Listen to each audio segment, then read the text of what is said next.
Barbichette.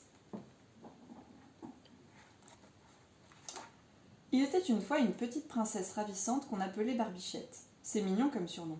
Peu commun, mais mignon. Elle avait les joues roses, une robe de la même couleur, des yeux comme des billes noires et de jolies boucles blondes. Mais en fait, si on y regardait de plus près, on se rendait vite compte qu'il y avait un petit quelque chose qui clochait. Barbichette avait un poil bleu au menton.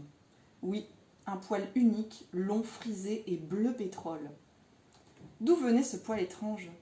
De son père, le terrible, le sanglant, le méchant Barbe-Bleue, dont elle était la fille. Certes, son affreux père n'était plus de ce monde, il avait été tué par ses oncles, mais il lui avait laissé cette marque au menton comme un cadeau d'adieu.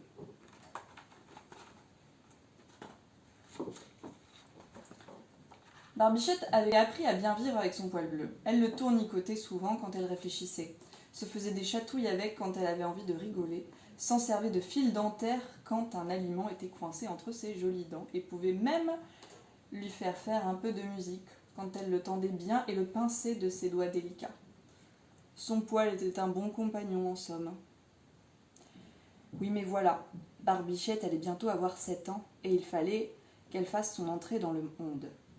Sa mère, la dernière femme de Barbe-Bleue, avait organisé un grand bal au cours duquel Barbichette serait présentée à toutes les têtes couronnées du royaume.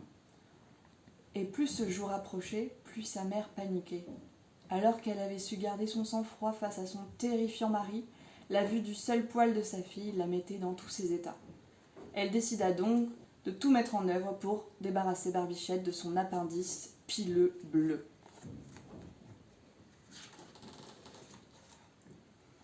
Elle fit venir au château dans le plus grand secret le barbier du royaume, le sieur Rasibus.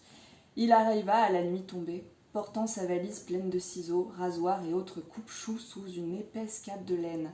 Il déballa ses instruments devant la reine et Barbichette, effrayée. « Où est le roi ? Que je le coupe, que je le rase, que je le ratiboise !» La reine s'approcha un peu gênée. « C'est-à-dire que… » « Que quoi ?» s'impatienta le barbier.